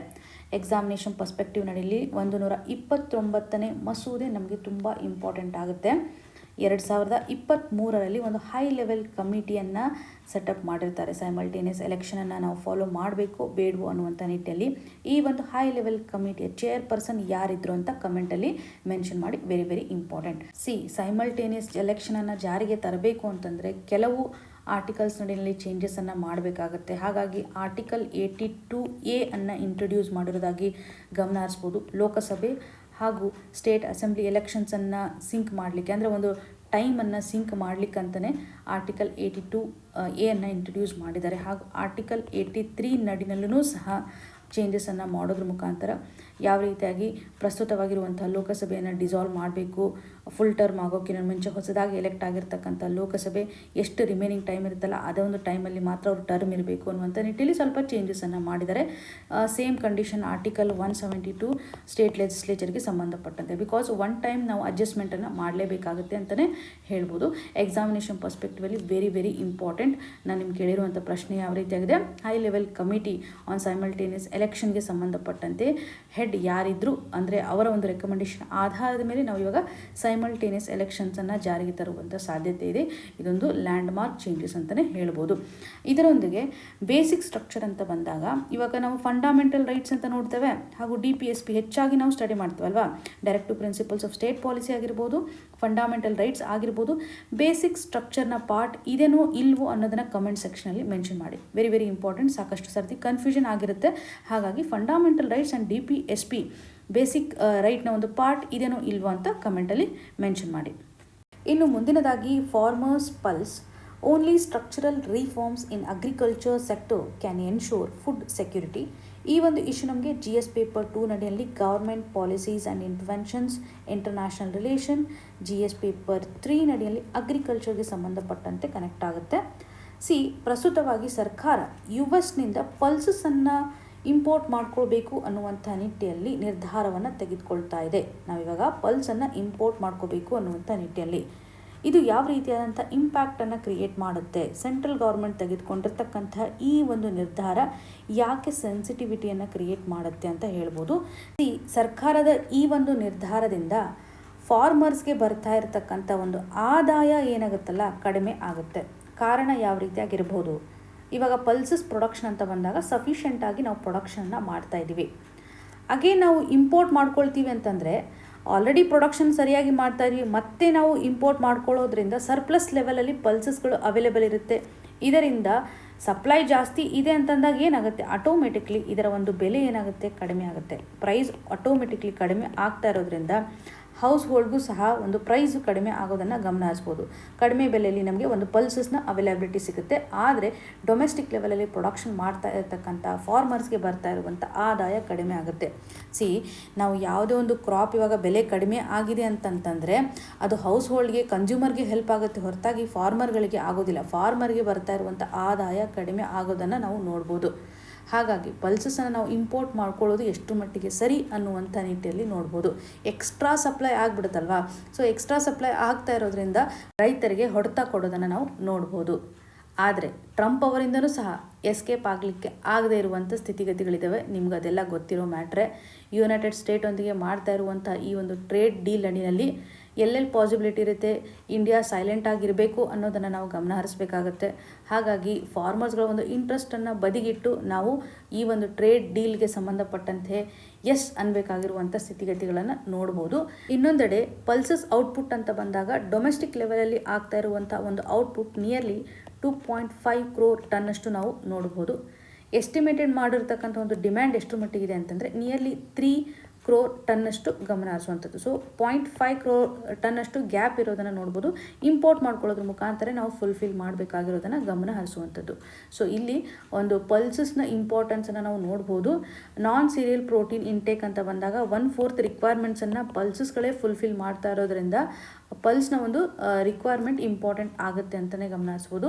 ಸೊ ಇಲ್ಲಿ ಕೋರ್ ಪ್ರಾಬ್ಲಮ್ ಏನಿದೆ ಅಂತಂದರೆ ಒಂದು ಸ್ಟ್ರಕ್ಚರಲ್ ಇಶ್ಯೂವನ್ನು ನಾವು ಐಡೆಂಟಿಫೈ ಮಾಡಬೇಕು. Why? Because when it comes to the MSP ಅಲ್ವಾ, MSP ಅನೌನ್ಸ್ ಮಾಡುವಂಥ ಹಂತದಲ್ಲಿ ರೈಸ್ ಮತ್ತು ವೀಟನ್ನು ಹೆಚ್ಚು ಬೆಳೀತಾ ಇರೋದನ್ನು ನೋಡ್ತಾ ಇದ್ದೀವಿ. ಅಂದರೆ MSP ಬ್ಯಾಕ್ ಟು ಪ್ರೊಕ್ಯೂರ್ಮೆಂಟ್ ಇರೋದ್ರಿಂದ ರೈಸು ಮತ್ತು ವೀಟನ್ನು ಬೆಳೀಲಿಕ್ಕೆ ಹೆಚ್ಚು ಮುಂದಾಗ್ತಾ ಇರೋದನ್ನು ನೋಡ್ಬೋದು. ಆದರೆ ಪಲ್ಸಸ್ ಅಂತ ಬಂದಾಗ ನಾವು ಅಷ್ಟೊಂದು MSPನಲ್ಲಿ ಪ್ರಯಾರಿಟಿಯನ್ನು ಕೊಡ್ತಾ ಇಲ್ಲ. ಹಾಗಾಗಿ when it comes to the production of pulses ಎಲ್ಲ ಇಂಪ್ಯಾಕ್ಟ್ ಆಗುತ್ತೆ ಅಂತಲೇ ಗಮನಿಸ್ಬೋದು. ನಾವು ಪ್ರೊಕ್ಯೂರ್ಮೆಂಟ್ ಮೆಕ್ಯಾನಿಸಮ್ ನಡಿನಲ್ಲಿ ಪಲ್ಸಸನ್ನು ಹೆಚ್ಚು ಇನ್ಕ್ಲೂಡ್ ಮಾಡ್ಕೋಬೇಕು ಅನ್ನುವಂಥದ್ದಾಗಿ ಗಮನ ಹರಿಸ್ಬೋದು. ಹಾಗೂ ರೇನ್ ಫೆಡ್ ಕಲ್ಟಿವೇಷನ್ ರಿಸ್ಕ್ ಏನಿರುತ್ತಲ್ಲ, ಸೊ ಅದನ್ನು ಅಡ್ರೆಸ್ ಮಾಡಬೇಕು, ಇರಿಗೇಷನ್ ಫೆಸಿಲಿಟೀಸನ್ನು ಹೆಚ್ಚು ಪ್ರೊವೈಡ್ ಮಾಡುವಂಥ ಹಂತದಲ್ಲಿ. ಸೊ ಇದರಿಂದ ನಾವು ಇಂಪೋರ್ಟ್ ಮಾಡ್ಕೊಳ್ತಾ ಇರೋದು ಅಥವಾ ನಾವು ಯಾವ ರೀತಿಯಾಗಿ ಸೆಲ್ಫ್ ರಿಲಯನ್ಸನ್ನು ಹೊಂದಬೇಕು ಅಂತ ಮಿಷನ್ ಹಾಕ್ಕೊಂಡಿದ್ವಲ್ಲ, ಅದನ್ನು ಸಪೋರ್ಟ್ ಮಾಡೋದು ಇಂಪಾರ್ಟೆಂಟ್ ಅಂತ. ಯಾಕೆಂದರೆ ಗೌರ್ಮೆಂಟ್ ಈ ಒಂದು ಪಲ್ಸಸ್ ಪ್ರೊಡಕ್ಷನ್ ಅಂತ ಬಂದಾಗ self sufficiency mission for pulse ಅಂತಲೂ ಸಹ ಜಾರಿಗೆ ತಂದಿದೆ. ಸೆಲ್ಫ್ ಸಫಿಷಿಯನ್ಸಿಯನ್ನು ಹೊಂದೋದ್ರಲ್ಲಿ ಯಾವ ರೀತಿಯಾದಂಥ ಪ್ರೊಕ್ಯೂರ್ಮೆಂಟ್ ಇನ್ಫ್ರಾಸ್ಟ್ರಕ್ಚರ್ ಡೆಫಿಸಿಟ್ ಇದೆ, ಇದನ್ನು ಐಡೆಂಟಿಫೈ ಮಾಡಬೇಕು. MSP ನಡಿನಲ್ಲಿ ಕವರೇಜ್ ಮಾಡ್ತಾ ಇರ್ತಕ್ಕಂಥ ಕ್ರಾಪ್ಗಳ ಸಂಖ್ಯೆ ಎಷ್ಟಿದೆ? 22 ಇದೆ. ಇದರಲ್ಲಿ ನಾವು 14 ಖಾರಿಫ್ ಬೆಳೆಗಳನ್ನು ನೋಡ್ತೇವೆ, 6 ರಾಬಿ ಬೆಳೆಗಳನ್ನು, 2 ಕಮರ್ಷಿಯಲ್ ಕ್ರಾಪ್ಸ್ ಹಾಗೂ ಶುಗರ್ ಕೇನ್ ಅಂತ ಬಂದಾಗ ಫೇರ್ ಆ್ಯಂಡ್ ರಿನ್ಯೂಮರೇಟಿವ್ ಪ್ರೈಸ್ಗೆ ಸಂಬಂಧಪಟ್ಟಂತೆಯೂ ಸಹ ಫೋಕಸನ್ನು ಮಾಡ್ತಾ ಇದ್ವಿ. ಪಲ್ಸಸ್ಗೆ ಸಂಬಂಧಿಸಿದಂತೆ ನಾವು ಹೆಚ್ಚು ಪ್ರೊಕ್ಯೂರ್ಮೆಂಟ್ ರಿಲೇಟೆಡ್ ಇರುವಂಥ ಇಶ್ಯೂವನ್ನು ಅಡ್ರೆಸ್ ಮಾಡಬೇಕು. ಹಾಗೂ ಯಾವ ರೀತಿಯಾಗಿ ರೇನ್ ಫೆಡ್ ಏರಿಯಾಗೆ ಸಂಬಂಧಪಟ್ಟಂತೆ ಪ್ರಾಬ್ಲಮ್ಗಳು ಇರುತ್ತಲ್ಲ, ಅಂದರೆ ಪ್ರೊಡಕ್ಟಿವಿಟಿಗೆ ಸಂಬಂಧಿಸಿದಂತೆ ಇಂಪ್ರೂವೈಸೇಷನನ್ನು ಮಾಡ್ಬೋದಲ್ವಾ. ಸೊ ಜೆನ್ಯೂನ್ ಆಗಿರ್ತಕ್ಕಂಥ MSP ಗ್ಯಾರಂಟೀಡ್ ಪಲ್ಸಸನ್ನು ಪ್ರೊವೈಡ್ ಮಾಡಿದರೆ ಡೊಮೆಸ್ಟಿಕ್ ಲೆವೆಲಲ್ಲಿ ನಾವು ಹೆಚ್ಚು ಬೆಳಿಬಹುದು ಅನ್ನುವಂಥ ನಿಟ್ಟಿನಲ್ಲಿ ಆಥರ್ ಅವರು ಎಂಫಸಿಸ್ ಮಾಡ್ತಾ ಇದ್ದಾರೆ. ಸೊ ಯಾವ ರೀತಿ ಅಂತ ಒಂದು ಸ್ಟ್ರಕ್ಚರಲ್ ಚೇಂಜ್ ಇದೆ, ಇದರಿಂದ ನಾವು ಫುಡ್ ಸೆಕ್ಯೂರಿಟಿಯನ್ನು ಎನ್ಶೋರ್ ಮಾಡ್ಬೋದು. ಭಾರತ ಪಲ್ಸಸನ್ನು ಇಂಪೋರ್ಟ್ ಮಾಡ್ಕೊಳ್ಳುತ್ತೋ ಇಲ್ವೋ ಅನ್ನುವಂಥದ್ದಾಗಿ ಆಫಿಷಿಯಲಿ ಇನ್ನೂ ಕನ್ಫರ್ಮೇಷನನ್ನು ಕೊಟ್ಟಿಲ್ಲ. ಆದರೆ ಕೇವಲ US ಮಾತ್ರ ಒಂದು ಕ್ಲೇಮನ್ನು ಮಾಡ್ತಾ ಇದೆ. ಆಫಿಷಿಯಲಿ ಅವರು ಅನೌನ್ಸ್ ಮಾಡ್ತಾ ಇದ್ದಾರೆ ಭಾರತ ಪಲ್ಸಸನ್ನು ಇಂಪೋರ್ಟ್ ಮಾಡ್ಕೊಳ್ಳುತ್ತೆ ಅಂತ. ಸೊ ಇನ್ನೂ ನೋಡಬೇಕು ಯಾವ ರೀತಿ ಅಂತ ಒಂದು ಆಫಿಷಿಯಲ್ ಆಗಿರ್ತಕ್ಕಂಥ ಡೇಟಾ ಬರುತ್ತೆ. ಒಂದು ವೇಳೆ ನಾವು ಟ್ರೇಡ್ ಡೀಲನ್ನು ಮಾಡ್ಕೊಂಡಿದ್ದೆ ಆದರೆ ಯಾವ ರೀತಿಯಾಗಿ ಫಾರ್ಮರ್ಗಳ ಒಂದು ಇನ್ಕಮ್ ಮೇಲೆ ಇಂಪ್ಯಾಕ್ಟ್ ಆಗುತ್ತೆ, ಸಪ್ಲೈ ಲೆವೆಲಲ್ಲಿ ಯಾವ ರೀತಿ ಅಂತ ಒಂದು ಬದಲಾವಣೆಯನ್ನು ಮಾಡುತ್ತೆ. ಸೊ ಪ್ರಸ್ತುತವಾಗಿ ಸ್ಟ್ರಕ್ಚರಲ್ ಡೆಫಿಸಿಟನ್ನು ನಾವು ಅಡ್ರೆಸ್ ಮಾಡಬೇಕು ಅನ್ನುವಂಥ ನಿಟ್ಟಿನಲ್ಲಿ ಆಥರ್ ಅವರು ಹೇಳ್ತಾ ಇರುವಂಥ ಪಾಯಿಂಟ್ಸ್ಗಳನ್ನು ಸಹ ನಾವು ಮೇನ್ಸ್ ಪರ್ಸ್ಪೆಕ್ಟಿವ್ ನಡಿನಲ್ಲಿ ಕನೆಕ್ಟ್ ಮಾಡ್ಬೋದು. ಇನ್ನು ಮುಂದಿನದಾಗಿ too fake to be good, ಈ ಒಂದು ಇಶ್ಯೂ ನಮಗೆ GS ಪೇಪರ್ 2 ನಡಿಯಲ್ಲಿ ಗವರ್ನೆನ್ಸ್ ಆಸ್ಪೆಕ್ಟ್ ಹಾಗೂ GS ಪೇಪರ್ 3 ಅಂತ ಬಂದಾಗ information technology social media related ಇರುವಂಥ ಚಾಲೆಂಜಸಲ್ಲಿ ಕನೆಕ್ಟ್ ಮಾಡ್ಬೋದು. ರೀಸೆಂಟ್ಲಿ ಆರ್ಟಿಫಿಷಿಯಲ್ ಇಂಟೆಲಿಜೆನ್ಸ್ಗೆ ಸಂಬಂಧಪಟ್ಟಂತೆ ಏನು ಮಿಸ್ಯೂಸ್ ಆಗ್ತಾ ಇತ್ತು, ಇದನ್ನು ಕಂಟ್ರೋಲ್ ಮಾಡಲಿಕ್ಕಂತಲೇ ಸರ್ಕಾರ ರೂಲ್ಸ್ ನಡಿಯಲ್ಲಿ ಕೆಲವೊಂದಿಷ್ಟು ಬದಲಾವಣೆಯನ್ನು ಮಾಡಿದರೆ, ಇನ್ಫಾರ್ಮೇಷನ್ ಟೆಕ್ನಾಲಜಿಯಲ್ಲಿರುವಂತಹ ರೂಲ್ಸಲ್ಲಿ ಚೇಂಜ್ ಮಾಡಿದರೆ, ತಿದ್ದುಪಡಿಯನ್ನು ಮಾಡಿದ್ದಾರೆ ಅಂತ ಹೇಳ್ಬೋದು. Information technology intermediary guidelines and digital media ethics code amendment ರೂಲ್ಸ್ಗೆ ಸಂಬಂಧಪಟ್ಟಂತೆ ನಾವು ಆಲ್ರೆಡಿ ಚರ್ಚೆಯನ್ನು ಮಾಡಿದ್ದೀವಿ. ಪ್ರಸ್ತುತವಾಗಿ ಆರ್ಟಿಫಿಷಿಯಲ್ ಇಂಟೆಲಿಜೆನ್ಸನ್ನು ಕಂಟ್ರೋಲ್ ಮಾಡೋದು ನ್ಯಾಷನಲ್ ಲೆವೆಲಲ್ಲಿ ಗ್ಲೋಬಲ್ ಲೆವೆಲಲ್ಲಿ ತುಂಬ ಇಂಪಾರ್ಟೆಂಟ್ ಅಂತಲೇ ಹೇಳ್ಬೋದು. ಸೊ ಆರ್ಟಿಫಿಷಿಯಲ್ ಇಂಟೆಲಿಜೆನ್ಸಿಂದ ಜನರೇಟ್ ಆಗಿರ್ತಕ್ಕಂಥ ಇಮೇಜಸ್ಗಳು ಯಾವುದೇ ರೀತಿಯಾಗಿ ಫೇಕ್ ನ್ಯೂಸನ್ನು ಸ್ಪ್ರೆಡ್ ಮಾಡುವಂಥದ್ದು ಆಗಬಾರ್ದು, ಹಾಗೂ ಒಂದು ವ್ಯಕ್ತಿಗತವಾಗಿರ್ತಕ್ಕಂಥ ಡಿಗ್ನಿಟಿಯನ್ನು ವೈಲೇಟ್ ಮಾಡಬಾರ್ದು ಅನ್ನುವಂಥ ನಿಟ್ಟಿನಲ್ಲಿ ಸೊ ನಮಗೆ ಒಂದು ಕ್ಲಾರಿಟಿ ಬೇಕಾಗುತ್ತಲ್ಲ, ಅದು ಆರ್ಟಿಫಿಷಿಯಲ್ ಇಂಟೆಲಿಜೆನ್ಸಿಂದ ಜನರೇಟ್ ಆಗಿರ್ತಕ್ಕಂಥ ಇಮೇಜ್ ಹೌದು ಅಲ್ವೋ ಅಥವಾ ರಿಯಲ್ ಆಗಿ ಜನರೇಟ್ ಆಗಿರ್ತಕ್ಕಂಥ ಇಮೇಜಾ ಅನ್ನುವಂಥ ಕ್ಲಾರಿಟಿನ ತೆಗೆದುಕೊಳ್ಳಿಕ್ಕೆ ಸೊ ಅದರ ಮೇಲೆ ಒಂದು ಲೇಬಲನ್ನು ತೆಗೆದುಕೊಂಡು ಬರಬೇಕು ಅನ್ನುವಂಥ ನಿಟ್ಟಿನಲ್ಲಿ ಹೊಸ ಗೈಡ್ಲೈನ್ಸ್ ನಡಿಯಲ್ಲಿ ನೋಡ್ಬೋದು. ಲೇಬಲ್ಡ್ ಆಗಿರ್ತಕ್ಕಂಥದ್ದು ಇರಬೇಕು ಆರ್ಟಿಫಿಷಿಯಲಿಂದ ಜನರೇಟ್ ಆಗಿರ್ತಕ್ಕಂಥ ಇಮೇಜ್ ನಡಿಯಲ್ಲಿ. ಈ ಒಂದು ಹಂತದಲ್ಲಿ ಡ್ರಾಫ್ಟನ್ನು ರೆಡಿ ಮಾಡ್ತಾ ಬಂದಿರೋದಾಗಿ ನೋಡ್ಬೋದು. ಕೆಲವೊಂದಿಷ್ಟು ಕನ್ಸರ್ನ್ ಅಂತಂದರೆ ಇಲ್ಲಿ ನಾವು ಯಾವ ರೀತಿಯಂಥ ಒಂದು ಫಿಕ್ಸ್ಡ್ ಸೈಜನ್ನು ಇಡಬೇಕು, ಆ ಒಂದು ಆರ್ಟಿಫಿಷಿಯಲ್ ಇಂಟೆಲಿಜೆನ್ಸ್ ನಡಿಯಲ್ಲಿ ಒಂದು ಡಿಸ್ಕ್ಲೋಸ್ ಮಾಡ್ತೀವಲ್ಲ ಲೇಬಲನ್ನು, ಆ ಒಂದು ಹಂತದಲ್ಲಿ ಯಾವ ರೀತಿಯಂಥ ಸೈಜನ್ನು ಮೇಂಟೈನ್ ಮಾಡಬೇಕು ಅನ್ನುವಂಥ ನಿಟ್ಟಿನಲ್ಲಿ. ಜೊತೆಗೆ ಇವಾಗ ಆರ್ಟಿಫಿಷಿಯಲ್ ಇಂಟೆಲಿಜೆನ್ಸಿಂದ ಕೆಲವು ಇಮೇಜಸ್ಗಳು ಜನರೇಟ್ ಆಗುತ್ತೆ, ಅದನ್ನು ನೋಡಿದ ತಕ್ಷಣ ನಿಮ್ಗೆ ಗೊತ್ತಾಗುತ್ತೆ ಇದು AI ಬೇಸ್ಡ್ ಇಮೇಜ್ ಅನ್ನುವಂಥದ್ದಾಗಿ. ಸೊ ಆ ಒಂದು ಇಮೇಜ್ ನಡಿಯಲ್ಲಿ ನಾವು ಯಾವುದೇ ರೀತಿಯಾಗಿ ಲೇಬಲ್ ಮಾಡ್ತಕ್ಕಂಥ ರಿಕ್ವೈರ್ಮೆಂಟ್ಸ್ ಇರೋದಿಲ್ಲ. ಆದರೆ ಆರ್ಟಿಫಿಷಿಯಲ್ ಇಂಟೆಲಿಜೆನ್ಸಿಂದ ಜನರೇಟ್ ಆಗಿರ್ತಕ್ಕಂಥ ಇಮೇಜ್ ತುಂಬ ರಿಯಲಿಸ್ಟಿಕ್ ಆಗಿರೋದನ್ನು ನೋಡ್ಬೋದು. ರಿಯಲ್ ಇಮೇಜ್ ಯಾವುದು ಅಂತ ನಾವು ಡಿಫ್ರೆನ್ಷಿಯೇಟ್ ಮಾಡಲಿಕ್ಕೆ ಆಗೋದಿಲ್ಲ. ಆ ಒಂದು ಸಂದರ್ಭದಲ್ಲಿ ನಾವು ಲೇಬಲಿಂಗನ್ನು ಮಾಡಬೇಕು, ಲೇಬಲ್ನ ರಿಕ್ವೈರ್ಮೆಂಟ್ ಇರುತ್ತೆ. ಸೊ ಆರ್ಟಿಫಿಷಿಯಲ್ ಇಂಟೆಲಿಜೆನ್ಸ್ ಇಮೇಜ್ ಆಗಿದೆ ಅಥವಾ ಆರ್ಟಿಫಿಷಿಯಲ್ ಥರ ಕಾಣ್ತಾ ಇದ್ದರೆ ಆವಾಗ ಲೇಬಲ್ನ ಒಂದು ಅವಶ್ಯಕತೆ ಇಲ್ಲ ಅಂತ ನೋಡ್ಬೋದು. ಬಿಕಾಸ್ ರೈಟ್ ಟು ನೋ ಒಂದು ಆಸ್ಪೆಕ್ಟ್ನ ಆಧಾರದ ಮೇಲೆ ಇಮೇಜ್ ಯಾವ ರೀತಿಯಾಗಿದೆ, ಅದು ರಿಯಲ್ಲ ಅಥವಾ ಆರ್ಟಿಫಿಷಿಯಲ್ ಇಂಟೆಲಿಜೆನ್ಸಿಂದ ಅನ್ನುವಂಥ ಆಧಾರದ ಮೇಲೆ ನಾವು ಗಮನ ಹರಿಸ್ಬೋದು. ಮೇನ್ ಕನ್ಸರ್ನ್ ಅಂತಂದರೆ ಪ್ಲ್ಯಾಟ್ಫಾರ್ಮ್ಗಳ ಮುಖಾಂತರ ಕಂಟೆಂಟನ್ನು ರಿಮೂವ್ ಮಾಡಲಿಕ್ಕೆ ಟೈಮ್ ಲೈನನ್ನು ಚೇಂಜ್ ಮಾಡಿದಾರಲ್ವಾ. ಈ ಮೊದಲು 36 hours ಇರುವಂಥದ್ದನ್ನು 2 to 3 hours, very sensitive content ಇತ್ತಂದರೆ 2 hours ಒಳಗಾಗಿ ರಿಮೂವ್ ಮಾಡಬೇಕು. ಸೊ ಜನರಲಿ 3 hours ಮ್ಯಾಕ್ಸಿಮಮ್ ಲಿಮಿಟ್ನ ಆಧಾರದ ಮೇಲೆ ಕಂಟೆಂಟನ್ನು ರಿಮೂವ್ ಮಾಡಬೇಕು ಪ್ಲ್ಯಾಟ್ಫಾರ್ಮ್ಗಳು ಅಂತ ಸೆಂಟ್ರಲ್ ಗೌರ್ಮೆಂಟ್ ಅವರಿಗೆ ಡೈರೆಕ್ಷನ್ ನೀಡ್ತಾರೆ, ರಿಮೂವ್ ಮಾಡಿ ಅಂತ. ಈ ಒಂದು ಹಂತದಲ್ಲಿ ಅವರು ರಿಮೂವ್ ಮಾಡಬೇಕಾಗತ್ತೆ. ಹಾಗೂ ಅವರಿಗೆ ಒಂದು ಸೇಫ್ ಹಾರ್ಬರ್ ರೂಲ್ಸ್ಗಳು ಸಹ ಇದೆ ಅಲ್ವಾ. ಸೊ ಆ್ಯಸ್ ಪರ್ ದಿ ಸೆಕ್ಷನಲ್ಲಿ ನಾವು ರೀಸೆಂಟಾಗಿ ಚರ್ಚೆ ಮಾಡಿರೋ ಪ್ರಕಾರ ಸೆಕ್ಷನ್ 79 ಹೇಳುತ್ತೆ ನಮಗೆ ಇನ್ಫಾರ್ಮೇಷನ್ ಆ್ಯಕ್ಟ್ 2000 ನಡಿನಲ್ಲಿ ಅವರಿಗೆ ಒಂದು ಸೇಫ್ ಹಾರ್ಬರ್ ಪ್ರೊಸೆಸನ್ನು ಪ್ರೊವೈಡ್ ಮಾಡ್ತಾ ಇದ್ವಿ. ಅಂದರೆ ಯಾವುದೇ ಒಂದು ಕಂಟೆಂಟ್ ಇದ್ದರೆ ಅವರು ಅದಕ್ಕೆ ರೆಸ್ಪಾನ್ಸಿಬಲ್ ಇರಲ್ಲ, ಬಟ್ ಸೆಂಟ್ರಲ್ ಗೌರ್ಮೆಂಟ್ ಡೈರೆಕ್ಷನನ್ನು ನೀಡಿದಾಗ ಅವರು ರಿಮೂವ್ ಮಾಡಲೇಬೇಕು, ಇಲ್ಲ ಅಂತಂದರೆ ಲೀಗಲಿ ಲ್ಯಾಬಲ್ ಆಗ್ತಾರೆ ಅಂತಲೇ ಗಮನ ಹರಿಸ್ಬೋದು. ಫ್ರೀ ಸ್ಪೀಚನ್ನು ಪ್ರೊಟೆಕ್ಟ್ ಮಾಡ್ತಕ್ಕಂಥ ಹಂತದಲ್ಲಿ, ಸಪೋರ್ಟ್ ಮಾಡ್ತಕ್ಕಂಥ ಹಂತದಲ್ಲಿ ಅವ್ರಿಗೆ ಸೇಫ್ ಹಾರ್ಬರನ್ನು ಪ್ರೊವೈಡ್ ಮಾಡ್ತಾ ಇದ್ದಾರೆ. ಇಂಟರ್ನ್ಯಾಷನಲ್ ಲೆವೆಲಲ್ಲಿ ಕಂಪ್ಯಾರಿಸನ್ ಮಾಡೋದ್ರ ಮುಖಾಂತರನೂ ಸಹ ಆರ್ಟಿಕಲಲ್ಲಿ ಮೆನ್ಷನ್ ಮಾಡಿರೋ ಪ್ರಕಾರ US ನಡಿನಲ್ಲಿ ಪರ್ಟಿಕ್ಯುಲರ್ಲಿ ಕಮ್ಯುನಿಕೇಷನ್ ಡೀಸೆನ್ಸಿ ಆ್ಯಕ್ಟ್ ಅಂತ ನೋಡ್ಬೋದು. ಆ ಒಂದು ಆ್ಯಕ್ಟಲ್ಲಿ ಸೆಕ್ಷನ್ 230 ಅಂತ ಗಮನಿಸ್ಬೋದು. ಸೊ ಅಲ್ಲಿನೂ ಸಹ ಸೇಫ್ ಹಾರ್ಬರ್ ಪ್ರೊಟೆಕ್ಷನನ್ನು ಪ್ರೊವೈಡ್ ಮಾಡಿದರೆ. ಭಾರತದಲ್ಲೂ ಸಹ ಸೆಕ್ಷನ್ 79 ಇನ್ಫಾರ್ಮೇಷನ್ ಆ್ಯಕ್ಟ್ 2000 ನಮಗೆ ಇಂಪಾರ್ಟೆಂಟ್ ಆಗುತ್ತೆ ಎಕ್ಸಾಮಿನೇಷನ್ ಪರ್ಸ್ಪೆಕ್ಟಿವ್ ನಡಿನಲ್ಲಿ. ಸೊ ಸ್ಪೆಷಲ್ ಆಗಿರ್ತಕ್ಕಂಥ ರೂಲ್ಸನ್ನು ಯಾವ ರೀತಿಯಾಗಿ ಚೇಂಜ್ ಮಾಡಿದ್ದಾರೆ, 2021ರಲ್ಲಿ ಏನು ಮಾಡಿದರು ಅಂತಂದರೆ ಒಂದು ಚೀಫ್ ಕಂಪೈಲೆನ್ಸ್ ಆಫೀಸರ್ಗೆ ಸಂಬಂಧಪಟ್ಟಂತೆಯೂ ಸಹ ಸೆಟಪ್ ಮಾಡಬೇಕು ಅನ್ನುವಂಥ ನಿಟ್ಟಿನಲ್ಲಿ. ಸೊ ಇವರು ಸರಿಯಾಗಿ ಒಂದು ಟೇಕ್ ಡೌನ್ ಏನಿರುತ್ತಲ್ಲ, ಅಂದರೆ ಟೈಮ್ ಲೈನನ್ನು ಫಾಲೋ ಮಾಡ್ತಾ ಇದ್ದಾರೋ ಇಲ್ವೋ, ಅಥವಾ ಒಂದು ರೆಗ್ಯುಲೇಟರಿ ಆಬ್ಲಿಗೇಷನ್ಸನ್ನು ವೈಲೇಷನ್ ಮಾಡ್ತಾ ಇದ್ದಾರೋ ಇಲ್ಲೋ ಅನ್ನುವಂಥ ನಿಟ್ಟಿನಲ್ಲಿ ಚೀಫ್ ಕಂಪೈಲೆನ್ಸ್ ಆಫೀಸರ್ ರೆಸ್ಪಾನ್ಸಿಬಲ್ ಇರ್ತಾರೆ. ಸೊ ಯಾವ ಒಂದು ಸೋಷಿಯಲ್ ಮೀಡಿಯಾ ಕಂಪನಿಗಳು ಚೀಫ್ ಕಂಪೈಲೆನ್ಸ್ ಆಫೀಸರ್ಸ್ಗಳನ್ನು ಸೆಟಪ್ ಮಾಡಬೇಕು ಅಂತಂದರೆ ಮೋರ್ ದೆನ್ 5 ಮಿಲಿಯನ್ ಯೂಸರ್ಸ್ಗಳು ಇದ್ದರೆ ಆ ಒಂದು ಹಂತದಲ್ಲಿ ಅವರು ಚೀಫ್ ಕಂಪೈಲೆನ್ಸ್ ಆಫೀಸರ್ನ ಸೆಟಪ್ ಮಾಡಬೇಕಾಗುತ್ತೆ ಅಂತಲೇ ಗಮನ ಹರಿಸ್ಬೋದು. ದೀಸ್ ಆಫೀಸರ್ಸ್ ಆರ್ ಕ್ರಿಮಿನಲಿ ಲಯಬಲ್ ಅನ್ನುವಂಥದ್ದಾಗೇ ಗಮನ ಹರಿಸುವಂಥದ್ದು. ಸೊ ಇಲ್ಲಿ ಸೋಷಿಯಲ್ ಮೀಡಿಯಾಗೆ ಯಾವ ರೀತಿಯಂಥ ಒಂದು ರಿಕ್ವೈರ್ಮೆಂಟ್ಸ್ ಇದೆ ಅನ್ನುವಂಥ ನಿಟ್ಟಿನಲ್ಲಿ IT ರೂಲ್ಸ್ 2021 ನಡಿನಲ್ಲಿ ಗಮನ ಹರಿಸ್ಬೋದು. ಸೊ ಪ್ರಸ್ತುತವಾಗಿ 2026ರಲ್ಲಿ IT ರೂಲ್ಸ್ ಅಂತ ಬಂದಾಗ ಯಾವ ರೀತಿಯಂಥ ಒಂದು ಮ್ಯಾಂಡೇಟರಿ ಪ್ರೊವಿಷನ್ಸನ್ನು ಮಾಡಿದರೆ ಆರ್ಟಿಫಿಷಿಯಲ್ ಇಂಟೆಲಿಜೆನ್ಸಿಂದ ಜನರೇಟ್ ಆಗಿರ್ತಕ್ಕಂಥ ಇಮೇಜ್ಗೆ ಸಂಬಂಧಪಟ್ಟಂತೆ ಒಂದು ವೇಳೆ ಕಂಟೆಂಟು ಸರಿ ಇಲ್ಲ ಅಂತಂದರೆ ಟೇಕ್ ಡೌನ್ ಮಾಡ್ತಕ್ಕಂಥ ಅಥವಾ ಕಂಪ್ಲೀಟಾಗಿ ತೆಗೆದು ಹಾಕ್ತಕ್ಕಂಥ ಒಂದು ಟೈಮ್ ಲೈನು 2 to 3 hours ಇದೆ ಅನ್ನೋದು ಕ್ಲಿಯರಾಗಿ ನಿಮಗೆ ಗೊತ್ತಿರಲಿ. ಆ್ಯಂಡ್ ಹಾಗೆ ಸೇಫ್ ಹಾರ್ಬರ್ ಫ್ರೇಮ್ವರ್ಕ್ ಯಾವ ರೀತಿಯಾಗಿದೆ ಅನ್ನುವಂಥ ಒಂದು ಕ್ಲಾರಿಟಿ. ಅಂದರೆ ಇಲ್ಲಿ ಒಟ್ಟಾರೆಯಾಗಿ ಸೋಷಿಯಲ್ ಮೀಡಿಯಾಗೆ ಸಂಬಂಧಿಸಿದಂಥ ಒಂದು ಸ್ಪೀಚನ್ನು ಸಹ ಸಪೋರ್ಟ್ ಮಾಡಿರುವಂಥದ್ದಾಗಿ ಗಮನ ಹರಿಸ್ಬೋದು. ಇಲ್ಲೊಂದು ಕನ್ಸರ್ನ್ ಏನಿದೆ ಅಂತಂದರೆ 2 to 3 hours ಅಂತ ಏನು ಹೇಳಿದ್ದೀವಲ್ಲ, ಸೊ ಇಲ್ಲಿ ನಾವು ಯಾವುದೇ ರೀತಿಯಾಗಿ ಪಬ್ಲಿಕ್ಕಿಗೆ ಒಂದು ವಾರ್ನಿಂಗನ್ನು ಕೊಟ್ಟಿಲ್ಲ ಅನ್ನುವಂಥದ್ದನ್ನು ಆಥರ್ ಅವರು ಎಂಫಸಸ್ ಮಾಡ್ತಾ ಇದ್ದಾರೆ.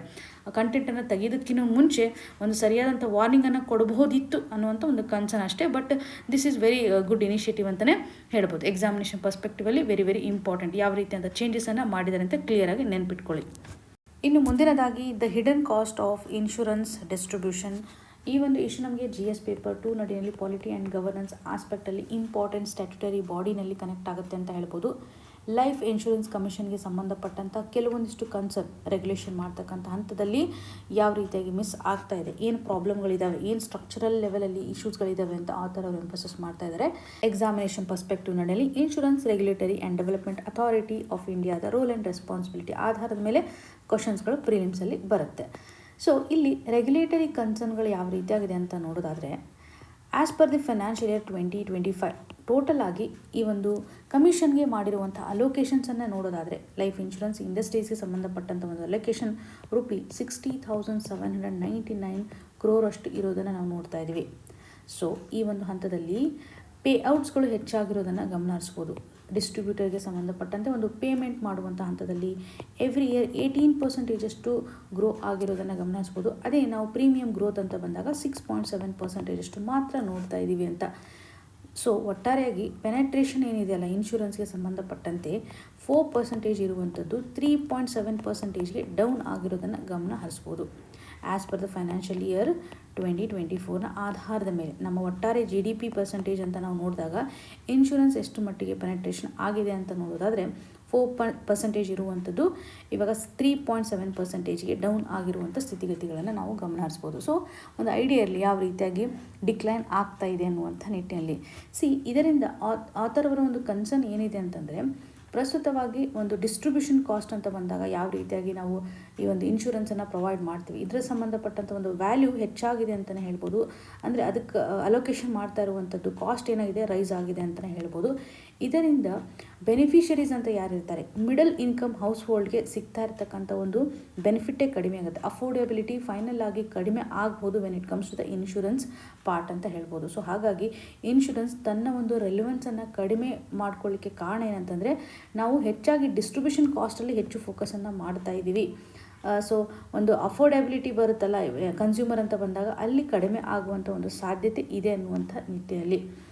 Insurance regulatory and development authority of India ಇದೊಂದು ಸ್ಟ್ಯಾಟ್ಯುಟರಿ ಬಾಡಿ ಆಗಿದೆ. ಕ್ಲಿಯರ್ ಆಗಿ ನಿಮಗೆ ಗೊತ್ತಿರಲಿ, ಯಾವಾಗ ಎಸ್ಟಾಬ್ಲಿಷ್ ಆಗಿದೆ ಅನ್ನುವಂಥದ್ದಾದರೆ ಈ ಒಂದು ಸ್ಟ್ಯಾಟ್ಯುಟರಿ ಬಾಡಿಯನ್ನು insurance regulatory and development authority of India act ನಡಿನಲ್ಲಿ ಆ್ಯಕ್ಟ್ ಇಯರ್ 1999. ಓಕೆ, ಸೊ ಈ ಒಂದು ಆ್ಯಕ್ಟ್ನ ಮುಖಾಂತರ ಅಟೋನಮಸ್ ಅಥಾರಿಟಿ ಆಗಿ ಮಿನಿಸ್ಟ್ರಿ ಆಫ್ ಫೈನಾನ್ಸ್ ನಡಿಯಲ್ಲಿ ಒಂದು ಕಾರ್ಯವನ್ನು ನಿರ್ವಹಿಸ್ತಾ ಇರುವಂಥದ್ದನ್ನು ಗಮನ ಹರಿಸ್ಬೋದು. ಸೊ ಮಿನಿಸ್ಟ್ರಿ ಆಫ್ ಫೈನಾನ್ಸ್ ನಡಿಯಲ್ಲಿ ಇದೆ, ಅಟೋನಮಸ್ ಅಥಾರಿಟಿ ಆಗಿದೆ ಅನ್ನೋದನ್ನು ಗಮನ ಹರಿಸುವಂಥದ್ದು. ಪಾಲಿಸಿ ಹೋಲ್ಡರ್ಸ್ಗೆ ಸಂಬಂಧಪಟ್ಟಂಥ ಒಂದು ಇಂಟ್ರೆಸ್ಟನ್ನು ಇವರು ಪ್ರೊಟೆಕ್ಟ್ ಮಾಡ್ತಾರೆ. ಫೇರ್ ಆಗಿರ್ತಕ್ಕಂಥ ಒಂದು ಬಿಸ್ನೆಸ್ಸನ್ನು ಕಂಡಕ್ಟ್ ಮಾಡುವಂಥದ್ದಾಗಿರ್ಬೋದು, ಟೈಮ್ಲಿ ಬೇಸಿಸ್ ಮೇಲೆ ಇನ್ಶೂರೆನ್ಸ್ ರಿಲೇಟೆಡ್ ಇರುವಂಥ ಸೆಟಲ್ಮೆಂಟ್ಸ್ ಆಗಬೇಕು ಅನ್ನುವಂಥ ನಿಟ್ಟಿನಲ್ಲಿ, ಅದರಲ್ಲೂ ಇನ್ಶೂರೆನ್ಸ್ ಇಂಡಸ್ಟ್ರಿ ಸರಿಯಾಗಿ ಡೆವಲಪ್ ಆಗಬೇಕು ಅನ್ನುವಂಥ ನಿಟ್ಟಿನಲ್ಲಿ ಸ್ಟೆಪ್ಸನ್ನು ತೆಗೆದುಕೊಳ್ತಾರೆ ಅಂತ ಗಮನ ಹರಿಸ್ಬೋದು. ಸೊ ಇನ್ಶೂರೆನ್ಸ್ ಬಿಸ್ನೆಸ್ಸನ್ನು ರೆಗ್ಯುಲೇಟ್ ಮಾಡುವಂಥದ್ದು, ಟ್ರಾನ್ಸ್ಪರೆನ್ಸಿಯನ್ನು ತರಬೇಕು, ಫೇರ್ನೆಸ್ಸನ್ನು ತರಬೇಕು, ಫೇರ್ ಆಗಿ ಇವಾಗ ಇನ್ಶೂರೆನ್ಸ್ ಎಲ್ಲರಿಗೂ ಸಿಗಬೇಕು ಅನ್ನುವಂಥ ನಿಟ್ಟಿನಲ್ಲಿ ಏನೇನು ಇಶ್ಯೂಸ್ಗಳಿದ್ದಾವೆ ಇವೆಲ್ಲವನ್ನು ರೆಗ್ಯುಲೇಟ್ ಮಾಡ್ತಾ ಬರ್ತಕ್ಕಂಥ ಒಂದು ಅಥಾರಿಟಿ ಅಂತ ಅನಿಸ್ಕೊಳ್ಳುತ್ತೆ. ಸೊ ಇಲ್ಲಿ ಇನ್ಶೂರೆನ್ಸ್ ಕಂಪನಿಗಳು ರಿಜಿಸ್ಟ್ರೇಷನ್ ಮಾಡುವಂಥ ಹಂತದಲ್ಲಿ ಈ ಒಂದು ಅಥಾರಿಟಿನಲ್ಲೇ ರಿಜಿಸ್ಟ್ರೇಷನನ್ನು ಮಾಡ್ತಾರೆ. ಸರಿಯಾದಂಥ ಒಂದು ರೂಲ್ಸನ್ನು ಫಾಲೋ ಮಾಡುವಂಥ ಆಧಾರದ ಮೇಲೆ ರಿಜಿಸ್ಟ್ರೇಷನ್ಸನ್ನು ಪಡೆದುಕೊಳ್ತಾರೆ ಅಂತಲೇ ಹೇಳ್ಬೋದು. ಇನ್ಶೂರೆನ್ಸ್ ಕಂಪನೀಸ್ಗಳಾಗಿರ್ಬೋದು, ಇನ್ಶೂರೆನ್ಸ್ ಕಂಪನೀಸ್ಗಳಾಗಿರ್ಬೋದು, ಇಂಟರ್ಮೀಡಿಯರೀಸ್ ಆಗಿರ್ಬೋದು, ಎಲ್ಲವೂ ಸಹ ರಿಜಿಸ್ಟರ್ ಆಗಲಿಕ್ಕೆ, ಲೈಸೆನ್ಸನ್ನು ಪಡ್ಕೊಳ್ಳಿಕ್ಕೆ ಈ ಒಂದು ಅಥಾರಿಟಿ ಫೈನಲ್ ಡೆಸ್ಟಿನಿ ಅಂತ ಹೇಳ್ಬೋದು. ಸೊ ಈ ಒಂದು ಅಥಾರಿಟಿ ಏನು ಮಾಡುತ್ತೆ, ಸರಿಯಾದಂಥ ಒಂದು ಕ್ರೈಟೀರಿಯಾವನ್ನು ಡಿಸ್ಕ್ರೈಬ್ ಮಾಡುತ್ತೆ. ಎಲಿಜಿಬಿಲಿಟಿ ಕ್ರೈಟೀರಿಯಾ, ಕ್ವಾಲಿಫಿಕೇಷನ್, ಯಾವ ರೀತಿ ಅಂತ ಒಂದು ಕ್ಯಾಪಿಟಲ್ ರಿಕ್ವೈರ್ಮೆಂಟ್ ಇರುತ್ತೆ ಕಂಪನಿಗೆ, ಅದೆಲ್ಲ ಆದಮೇಲೆ ಇನ್ಶೂರೆನ್ಸನ್ನು ಪ್ರೊವೈಡ್ ಮಾಡ್ತಾರೆ. ಇದರ ಒಂದು ಹೆಡ್ ಆಫೀಸ್ ಎಲ್ಲಿದೆ ಅಂತ ಕಮೆಂಟಲ್ಲಿ ಮೆನ್ಷನ್ ಮಾಡಿ, ವೆರಿ ವೆರಿ ಇಂಪಾರ್ಟೆಂಟ್. ಸೊ ಈ ಒಂದು ಇನ್ಶೂರೆನ್ಸ್ಗೆ ಸಂಬಂಧಪಟ್ಟಂಥ ಹೆಡ್ ಆಫೀಸ್ ಎಲ್ಲಿದೆ, KPSC ಪ್ರಿಲಿಮ್ಸಲ್ಲಿ ಅಥವಾ KPSC C ಗ್ರೂಪ್ ಎಕ್ಸಾಮಲ್ಲಿ ಕೇಳಿರ್ತಾರೆ. ಹಾಗಾಗಿ ಹೆಡ್ ಆಫೀಸ್ ಎಲ್ಲಿದೆ ಅಂತ ಕಮೆಂಟ್ ಸೆಕ್ಷನಲ್ಲಿ ಮೆನ್ಷನ್ ಮಾಡಿ. ಸೊ ಇಲ್ಲಿ ನಿಮ್ಗೆ ಕ್ಲಿಯರ್ ಆಗಿ ಗೊತ್ತಿರಲಿ, insurance and regulatory development authority of ಇಂಡಿಯಾದ ರೂಲ್ ಆ್ಯಂಡ್ ರೆಸ್ಪಾನ್ಸಿಬಿಲಿಟಿ ಯಾವ ರೀತಿಯಾಗಿದೆ, ಮಿನಿಸ್ಟ್ರಿ ಆಫ್ ಫೈನಾನ್ಸ್ ನಡಿಯಲ್ಲಿ ವರ್ಕ್ ಮಾಡ್ತಾ ಇರುವಂಥದ್ದು. ಪಾಲಿಸಿ ಹೋಲ್ಡರ್ಸ್ಗೆ ಸಂಬಂಧಪಟ್ಟಂತೆ ಒಂದು ರೆಗ್ಯುಲೇಷನ್ ಆಗಿರ್ಬೋದು, ಫ್ರೇಮ್ವರ್ಕ್ ಆಗಿರ್ಬೋದು, ಲೈಸೆನ್ಸಿಂಗ್ ಆಗಿರ್ಬೋದು, ಫಿನಾನ್ಷಿಯಲ್ ಸೂಪರ್ವೈಸನ್ ಮಾಡ್ತಕ್ಕಂಥದ್ದು ಇನ್ಶೂರೆನ್ಸ್ ಸೆಕ್ಟರ್ಗೆ ಸಂಬಂಧಪಟ್ಟಂತೆ ಈ ಒಂದು ಅಥಾರಿಟಿ ಫೈನಲ್ ಆಗಿರುವಂಥದ್ದನ್ನು ನಾವು ಗಮನ ಹರಿಸ್ಬೋದು. ಸೊ ಇವತ್ತು ಡಿಸ್ಕಸ್ ಮಾಡಿರ್ತಕ್ಕಂಥ ಆರ್ಟಿಕಲ್ಸ್ಗಳು ನಿಮಗೆ ನೀಟಾಗಿ ಅರ್ಥ ಆಗಿದೆ ಅಂತ ನಾನು ಭಾವಿಸ್ತಾ ಇದ್ದೀನಿ. ನಿಮ್ಗೆ ಏನೇ ಕನ್ಸರ್ನ್ ಇದ್ರೂ ನಮಗೆ ಕಮೆಂಟ್ನ ಮುಖಾಂತರ ತಿಳಿಸಿಕೊಡಿ ಅಂತ ಹೇಳ್ತಾ ಮುಂದಿನ ಸಂಚಿಕೆಯಲ್ಲಿ ಮತ್ತೆ ಸಿಗೋಣ. All the very best. ಧನ್ಯವಾದಗಳು.